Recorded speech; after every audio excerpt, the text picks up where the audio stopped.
Jesus told us the story of the traveler through a single verse. The kingdom of heaven is like a treasure hidden in a field. When a man found it, he hid it again, and then in his joy went and sold all he had and bought that field. The parable of the hidden treasure is one of many references Jesus made to money and possessions. In fact, 15% of everything Christ said relates to this topic, more than his teachings of heaven and hell combined. The world has a lifestyle that it tells us what we should wear, what we should drive, how we should live, how we should spend our money, and sometimes we as Christians get caught up in that. Jesus functions here as the foremost market timer. He tells us to once and for all switch investment vehicles.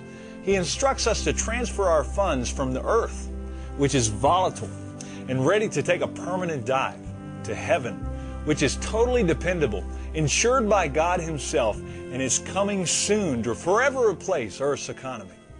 I can give to the church. I can give to other ministries, organization, people. I count it a privilege. I think there's a scripture in the Bible that says that he who loans to the poor loans to God. And being in debt to God's not a bad deal. Randy is convinced that the greatest deterrent to giving is this: the illusion that earth is our home. This leads us to the next key to the treasure principle. Principle number 3, heaven, not earth, is my home. Jim Elliot, a missionary who was killed by the very people he was ministering to, said, "He is no fool who gives what he cannot keep to gain what he cannot lose."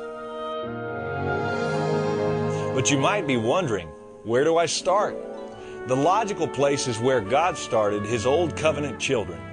A tithe of everything from the land, whether grain from the soil or fruit from the trees, belongs to the Lord. It is holy to the Lord. The meaning of the word tithe is a 10th part. 10% was to be given back to God.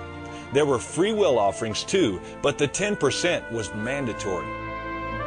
Now, the reason I'm so excited about your participating in the treasure principle is, frankly, it changed my life. So I pray that the treasure principle will be as challenging and helpful to you as it was to me.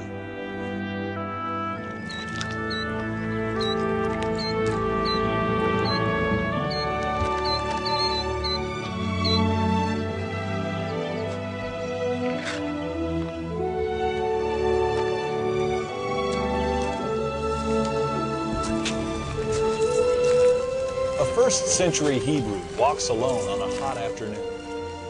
He veers off the road into a field, seeking a shortcut. Travelers are permitted this courtesy. The field is uneven. To keep his balance, he thrusts his staff into the dirt. The staff strikes something hard. He drops to his knees and starts digging. 5 minutes later, he's uncovered it. It's a case. By the looks of it, it's been there for decades. Heart racing, he opens the lid. Gold coins, jewelry, a treasure more valuable than anything he's ever imagined.